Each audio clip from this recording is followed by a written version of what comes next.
Hi అండి. Welcome back to our channel. ఇంట్లో కూరగాయలు ఏమీ లేనప్పుడు లేదా ఏమైనా నోటికి రుచిగా తినాలనిపించినప్పుడు ఇలా 5 నిమిషాల్లో బాయిల్డ్ ఎగ్ రైస్‌ని చేసేయండి. చాలా టేస్టీగా ఉంటుంది. ఇది చేయడం కోసం ముందుగానైతే ఒక కడాయిలోకి ఆయిల్ తీసుకోవాలి. ఈ ఆయిల్‌లో బిర్యానీ ఆకు వేసుకోండి. ఇందులోనే కొన్ని స్పైసెస్ వేసుకోవాలి. దాల్చిన చెక్క, లవంగాలు, బిర్యానీ పువ్వు వేస్తున్నాను, స్టోన్ ఫ్లవర్. అలాగే ఇందులోనే షాజీర కూడా వేసుకోవాలి. షాజీరకు బదులుగా జీలకర్ర వేసుకున్నా కూడా బావుంటుంది. అలాగే ఇందులోనే సన్నగా తరిగిన ఉల్లిపాయలు, సన్నగా తరిగిన పచ్చిమిర్చి వేసుకోవాలి. ఇవి వేగిన తర్వాత ఇందులోకి సన్న ముక్కలుగా కట్ చేసుకున్న క్యారెట్‌ని వేసుకోవాలి. ఈ క్యారెట్‌ని కాసేపు ఫ్రై చేసుకోవాలి. క్యారెట్ కూడా ఫ్రై అయిన తర్వాత చూడండి, ఇక్కడ నేను 4 ఎగ్స్‌ని బాయిల్ చేసుకొని ఈ విధంగా కట్ చేసి పెట్టుకున్నాను. క్యారెట్ కూడా ఫ్రై అయినాక ఇందులోకి ఎగ్స్‌ని యాడ్ చేయాలి. ఈ ఎగ్స్‌ని ఆయిల్‌లో కాసేపు ఫ్రై అవ్వనివ్వాలండి. అలా ఫ్రై అయితే ఎగ్స్ టేస్ట్ కూడా చాలా బావుంటుంది. ఎగ్స్‌ని వేరే ఫ్రై చేసుకొనైనా ఇందులోకి యాడ్ చేసుకోవచ్చండి. అలా కూడా చాలా బావుంటుంది. ఇప్పుడు ఇందులోకి రుచికి సరిపడినంత సాల్ట్‌ని యాడ్ చేసుకోవాలి. సాల్ట్ కూడా వేసుకున్నాక వీటిని కాస్తంత ఫ్రై అవ్వనివ్వండి. ఎగ్స్ అనేవి కొంచెం కలర్ చేంజ్ అవ్వాలి.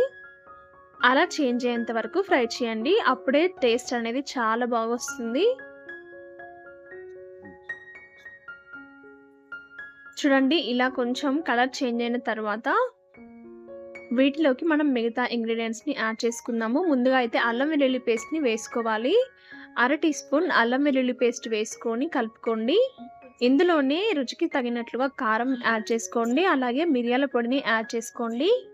ఇందులో మీరు ఇంకా గరం మసాలా కానీ, చికెన్ మసాలా కానీ, బిర్యానీ మసాలా అయినా యాడ్ చేసుకోవచ్చండి. అవి వేసుకున్నా కూడా సూపర్ టేస్టీగా ఉంటుంది. ఈ కారం మసాలా కొంచెం ఫ్రై అవ్వనివ్వాలి. ఇవి కూడా ఫ్రై అయ్యాక ఇందులోకి ముందుగానే ఉడికించి పక్కన పెట్టుకున్న రైస్‌ని యాడ్ చేసుకోవాలి. పైనుంచి స్ప్రింగ్ ఆనియన్స్‌ని సన్నగా కట్ చేసుకొని వేసుకోండి. సన్నగా తరిగిన కొత్తిమీరని కూడా వేసుకొని అంతా బాగా కలిసేలాగా కలుపుకోవాలి.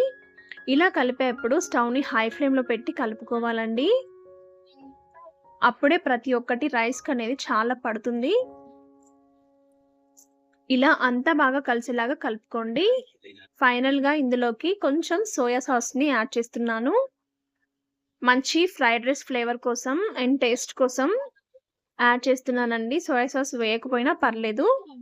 అంతే, ఎంతో టేస్టీగా ఉండే simple and yummy boiled egg rice ready. చాలా అంటే చాలా టేస్టీగా ఉంటదండి. నోటికి ఏమి తినబుద్ధి కానప్పుడు అప్పటికప్పుడు ఇలా చేసుకొని తినండి. చాలా బావుంటుంది. మీరు కూడా ట్రై చేశాక ఎలా వచ్చిందో కామెంట్ చేయండి.